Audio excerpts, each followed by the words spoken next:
Bienvenue à Vaux-le-Vicomte. En 1656, nous avons retrouvé quelques images d'époque, une exclusivité. Ah non, la télé n'existait pas. Oh là là, si on ne peut même plus plaisanter, vous êtes bien déguisés, vous. En tout cas, ce qui est sûr, c'est que c'est ici qu'André Le Nôtre est définitivement entré dans l'histoire. Mais c'est qui le nôtre? Un chocolatier? Mais non, c'est un jardinier. Oui, un jardinier, paysagiste de surcroît, c'est-à-dire un sculpteur de la végétation et de l'espace.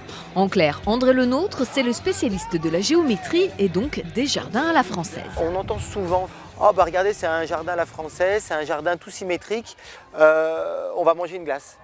Alors que là, on n'a rien compris. Il faut absolument marcher dans le jardin et découvrir effectivement que tout d'un coup, hop, il y a un axe transversal qu'on n'avait pas du tout vu. Qu'on marche encore quelques pas, il y a deux canaux transversaux qui sont là sous nos pieds. Et on marche encore et on se voit que les distances finalement se rallongent, alors que depuis le château, on avait vraiment l'impression que le jardin était à taille humaine, assez petit. Et on est véritablement trompé par nos sens. André Le Nôtre, c'est donc un magicien de l'espace qui joue avec les volumes, les couleurs et multiplie les points de vue pour surprendre le visiteur. Exemple, sur un axe, on découvre surtout les pelouses, de l'autre les plans d'eau et le château de Vaux-le-Vicomte.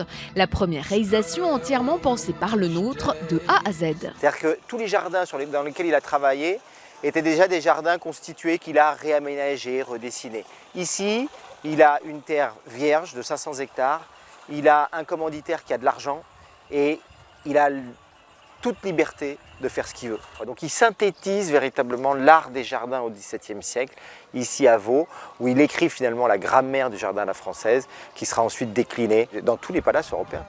Dans tous les palaces et surtout dans celui de Louis XIV, car fort de cette réussite, le roi l'invite à Versailles. Versailles, où une cinquantaine de jardiniers travaillent aujourd'hui à restituer les jardins tels qu'ils l'étaient sous Le Nôtre, avant la mode du florissement au XIXe siècle. Ici, le maître mot, c'est la démesure. On est dans une résidence royale. Louis XIV veut montrer qu'il domine l'ensemble du territoire et presque l'univers tout entier. Donc il faut que depuis son château, on ait l'impression d'une domination complète du territoire. Et ici, on a cette impression, bien sûr, on ne sait pas où sont les limites du jardin. Donc on a l'impression que la résidence est placée au centre du territoire national. Du château, le visiteur a ainsi une vue sur 12 km à la ronde. Et pour que l'œil se perde à l'horizon, Le Nôtre n'hésite pas à tricher, entre autres avec la largeur du canal. Le grand canal est plus large à son début qu'à son extrémité vers l'horizon. Donc par ce jeu de rétrécissement, on augmente l'effet de perspective. Les jardins à la française, c'est donc une histoire de géométrie, mais c'est aussi des décors baroques, des statues, des fontaines et surtout, au milieu des bois, les bosquets. Donc on passe d'un environnement végétal à un décor. Chaque bosquet a été conçu par Le Nôtre pour découvrir ces décors par surprise.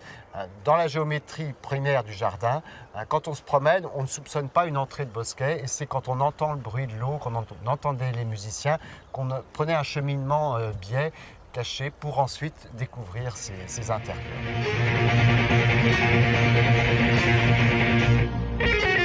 Dernière surprise de Le Nôtre, le parterre de l'Orangerie refait en l'an 2000, un plaisir visuel et aussi olfactif. On a un peu plus de 1500 végétaux, des orangers, des citronniers, des grenadiers. C'est exceptionnel parce que vous n'avez pas une orangerie aussi grande à travers le monde. Rien que le jardin de l'Orangerie fait quand même 3 hectares. Si Versailles représente la démesure d'un roi, Le Nôtre s'offrira sa démesure avec sa 3e œuvre marquante, le domaine de Chantilly, ses étendues d'eau et son canal encore plus grand.